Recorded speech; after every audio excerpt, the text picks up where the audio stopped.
ചരിത്രത്തിൻ്റെ പുസ്തകങ്ങളിൽ ചുരുങ്ങിയ ദിവസങ്ങൾ കൊണ്ട് ലോകരാഷ്ട്രീയത്തിൻ്റെ ഗതിവിഗതികൾ മാറ്റിമറിച്ച യുദ്ധങ്ങൾ അപൂർവമാണ്. 1967 ഇസ്രായേലിൻ്റെ 6 ദിന യുദ്ധം അത്തരത്തിലൊരു നാഴികക്കല്ലാണ്. ഈ യുദ്ധം ഇസ്രായേൽ എന്ന ചെറിയ രാഷ്ട്രത്തിൻ്റെ അതിജീവന ശേഷിയുടെയും അതിൻ്റെ അയൽരാഷ്ട്രങ്ങളുമായുള്ള സങ്കീർണമായ ബന്ധത്തിൻ്റെയും പ്രതീകമാണ്. 6 ദിവസങ്ങൾക്കുള്ളിൽ ഇസ്രായേൽ അതിൻ്റെ ശത്രുക്കളായ ഈജിപ്ത്, ജോർദാൻ, സിറിയ എന്നിവയെ പരാജയപ്പെടുത്തി ലോകത്തിൻ്റെ ശ്രദ്ധ ആകർഷിച്ചു. ഈ യുദ്ധം കേവലം ഒരു സൈനിക വിജയം മാത്രമല്ല, മിഡിൽ ഈസ്റ്റിൻ്റെ ഭൂപടത്തെ തന്നെ പുനർനിർമ്മിച്ച ഒരു സംഭവമാണ്. ഇസ്രായേലിൻ്റെ ചരിത്രം ഒരു ജനതയുടെ പോരാട്ടത്തിൻ്റെയും അവരുടെ ദേശത്തിനായുള്ള അന്വേഷണത്തിൻ്റെയും കഥയാണ്. അറബ് രാഷ്ട്രങ്ങളുമായുള്ള സംഘർഷങ്ങൾ ഭൂമിയുടെ അവകാശത്തിനും വ്യക്തിത്വത്തിനും വേണ്ടിയുള്ള ഏറ്റുമുട്ടലുകളാണ്. 1967 യുദ്ധം ഈ സംഘർഷങ്ങളുടെ ഒരു നിർണായക ഘട്ടമായിരുന്നു.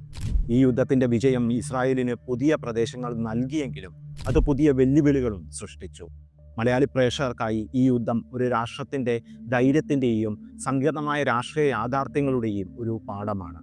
ഈ വീഡിയോയിൽ 6 ദിന യുദ്ധത്തിൻ്റെ പശ്ചാത്തലവും അതിൻ്റെ പരിണത ഫലങ്ങളും മിഡിൽ ഈസ്റ്റിൻ്റെ ചരിത്രത്തിൽ അതിൻ്റെ പ്രാധാന്യവും വിശദമായി പരിശോധിക്കുന്നു. Welcome back.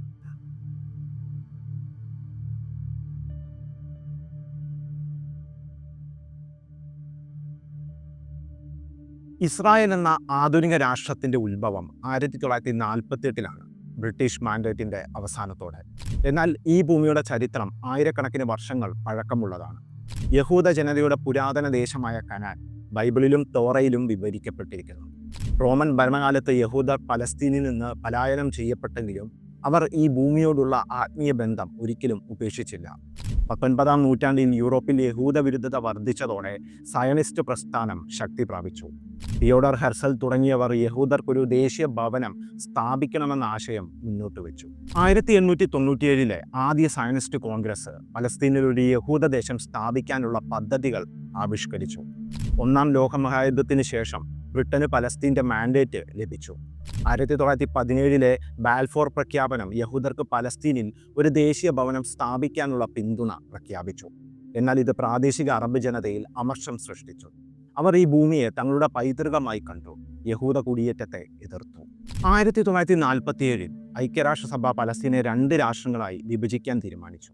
ഒന്ന് യഹൂദർക്കും മറ്റൊന്ന് അറബികൾക്കും.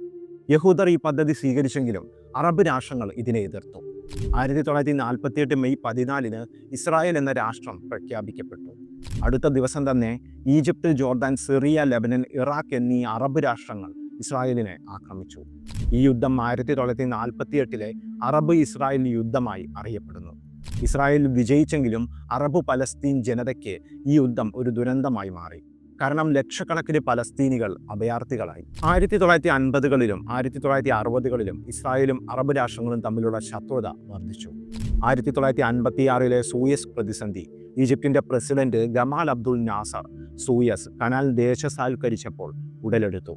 ഇസ്രായേൽ, ബ്രിട്ടൻ, ഫ്രാൻസ് എന്നിവയുമായി ചേർന്ന് ഈജിപ്തിനെ ആക്രമിച്ചു. എന്നാൽ ഐക്യരാഷ്ട്രസഭയുടെ ഇടപെടലോടെ യുദ്ധം അവസാനിച്ചു. ഈജിപ്ത്, സിറിയ, ജോർദാൻ എന്നിവ അറബ് ലീഗിൻ്റെ കീഴിൽ ഒന്നിച്ചു, അതും ഇസ്രായേലിനെ നശിപ്പിക്കുക എന്ന ലക്ഷ്യത്തോടെ. 1967 തുടക്കത്തിൽ സംഘർഷം രൂക്ഷമായി. ഈജിപ്ത് സിനായി മരുഭൂമിയിൽ വൻ സൈന്യത്തെ വിന്യസിച്ചു. പിരസ് കടലിടുക്കിൽ ഇസ്രായേൽ കപ്പലുകൾക്ക് അടച്ചു. ഇത് ഇസ്രായേലിന് ഒരു യുദ്ധപ്രഖ്യാപനമായി തോന്നി. സിറിയയും ജോർദാനും ഈജിപ്തിന് പിന്തുണ പ്രഖ്യാപിച്ചു. ഇസ്രായേൽ തൻ്റെ അസ്തിത്വത്തിന് ഭീഷണി നേരിടുന്നതായി മനസ്സിലാക്കി. ഒരു മിന്നലാക്രമണത്തിന് തയ്യാറെടുത്തു. ഈ പശ്ചാത്തലത്തിലാണ് 6 ഡേയ്സ് വാർ ആരംഭിക്കുന്നത്. 1967 ജൂൺ 5 ഇസ്രായേൽ ഓപ്പറേഷൻ ഫോക്കസ് എന്ന പേര് നൽകിയ ഒരു മിന്നൽ വ്യോമാക്രമണം ആരംഭിച്ചു. ഈജിപ്തിൻ്റെ വ്യോമസേനയുടെ റൺവേകളും വിമാനങ്ങളും നശിപ്പിക്കുകയായിരുന്നു ലക്ഷ്യം.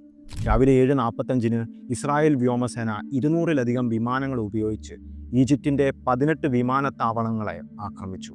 ഈജിപ്ഷ്യൻ വിമാനങ്ങളിൽ ഭൂരിഭാഗവും റൺവേകളിൽ തന്നെ നശിക്കപ്പെട്ടു. ഈ ആക്രമണം യുദ്ധത്തിൻ്റെ ഗതി തീരുമാനിച്ചു.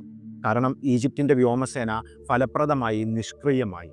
അതേ ദിവസം തന്നെ ഇസ്രായേൽ സിനായി മരുഭൂമിയിലേക്ക് കരസേനയെ അയച്ചു. ഈജിപ്ഷ്യൻ സൈന്യം വ്യോമ പിന്തുണ ഇല്ലാതെ ഇസ്രായേലിൻ്റെ ടാങ്കുകൾക്കും കവചിത വാഹനങ്ങൾക്കും മുന്നിൽ പിടിച്ചു നിൽക്കാൻ കഴിഞ്ഞില്ല. ജൂൺ 8 ഇസ്രായേൽ സിനായി മുഴുവനും പിടിച്ചെടുത്തു. സൂയസ് കനാലിൻ്റെ കിഴക്കൻ തീരം വരെ എത്തി. ജോർദാനുമായുള്ള യുദ്ധം കിഴക്കൻ ജെറുസലേമിൻ്റെ നിയന്ത്രണത്തിനായുള്ള പോരാട്ടമായിരുന്നു. ജോർദാൻ, വെസ്റ്റ് ബാങ്കും കിഴക്കൻ ജെറുസലേമും 1948 മുതൽ നിയന്ത്രിച്ചിരുന്നു. ജൂൺ 5-ന് യോർദാൻ ഇസ്രായേലിൻ്റെ പടിഞ്ഞാറൻ ജെറുസലേമിനെ ആക്രമിച്ചു. എന്നാൽ ഇസ്രായേൽ സൈന്യം ശക്തമായി തിരിച്ചടിച്ചു. ജൂൺ 7-ന് ഇസ്രായേൽ കിഴക്കൻ ജെറുസലേം പിടിച്ചെടുത്തു, അതും യഹൂദർക്ക് വിശുദ്ധമായ വെസ്റ്റേൺ വാൾ ഉൾപ്പെടെ. വെസ്റ്റ് ബാങ്കും ജോർദാന്റെ നിയന്ത്രണത്തിൽ നിന്ന് ഇസ്രായേലിൻ്റെ കൈകളിലേക്ക് മാറി. സിറിയയുമായുള്ള യുദ്ധം ഗോലാൻ കുന്നുകൾക്ക് വേണ്ടിയായിരുന്നു. സിറിയ 1967 മുമ്പ് ഗോലാൻ കുന്നുകളിൽ നിന്ന് ഇസ്രായേലിൻ്റെ വടക്കൻ പ്രദേശങ്ങളെ ആക്രമിച്ചിരുന്നു. ജൂൺ 9-ന് ഇസ്രായേൽ ഗോലാൻ കുന്നുകളിലേക്ക് ആക്രമണം ആരംഭിച്ചു. കുത്തനെയുള്ള ഭൂപ്രദേശവും സിറിയൻ സൈന്യത്തിൻ്റെ ശക്തമായ പ്രതിരോധവും ഉണ്ടായിരുന്നിട്ടും ജൂൺ 10-ന് ഇസ്രായേൽ ഗോലാൻ കുന്നുകൾ പൂർണ്ണമായും പിടിച്ചെടുത്തു. ജൂൺ 10-ന് 6 ദിവസങ്ങൾക്ക് ശേഷം യുദ്ധം അവസാനിച്ചു. ഇസ്രായേലിൻ്റെ വിജയം അതിശയകരമായിരുന്നു. അവർ സിനായി മരുഭൂമി, ഗാസ, വെസ്റ്റ് ബാങ്ക്, കിഴക്കൻ ജെറുസലേം, ഗോലാൻ കുന്നുകൾ എന്നിവ പിടിച്ചെടുത്തു.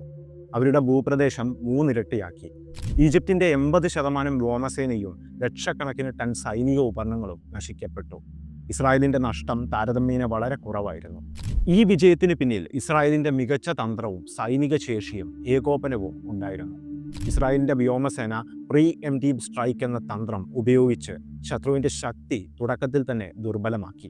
എന്നാൽ ഈ വിജയം പുതിയ പ്രശ്നങ്ങൾ സൃഷ്ടിച്ചു. പിടിച്ചെടുത്ത പ്രദേശങ്ങളിൽ താമസിച്ചിരുന്ന പലസ്തീനികൾ ഇസ്രായേലിൻ്റെ ഭരണത്തിന് കീഴിലായി. ഇത് പലസ്തീൻ പ്രശ്നത്തെ കൂടുതൽ സങ്കീർണമാക്കി.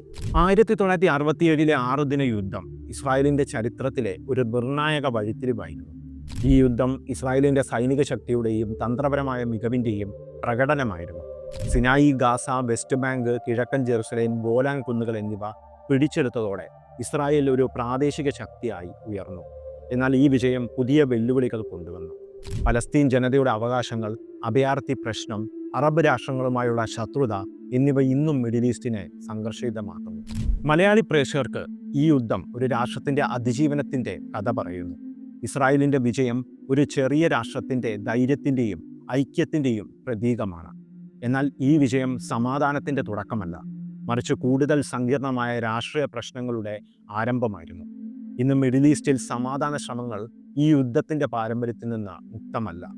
ഈ യുദ്ധം നമ്മെ ഓർമ്മിപ്പിക്കുന്നത് യുദ്ധവിജയങ്ങൾ ഭൂപടങ്ങൾ മാറ്റിമറിക്കുമെങ്കിലും യഥാർത്ഥ സമാധാനം സഹവർത്തനയിലൂടെ മാത്രമേ നേടാനാകൂ എന്നാണ്. ഈ വീഡിയോ നിങ്ങൾക്ക് ഇഷ്ടമായാൽ തീർച്ചയായും വീഡിയോയ്ക്ക് ലൈക്ക് നൽകുക. അതോടൊപ്പം ചാനൽ സബ്സ്ക്രൈബ് ചെയ്യാത്തവരാണെങ്കിൽ സബ്സ്ക്രൈബ് ചെയ്ത് ബെല്ലൈക്കൺ കൂടി എനേബിൾ ചെയ്യുക. അപ്പോൾ അടുത്ത വീഡിയോയിൽ വീണ്ടും കാണാം. നന്ദി, നമസ്കാരം.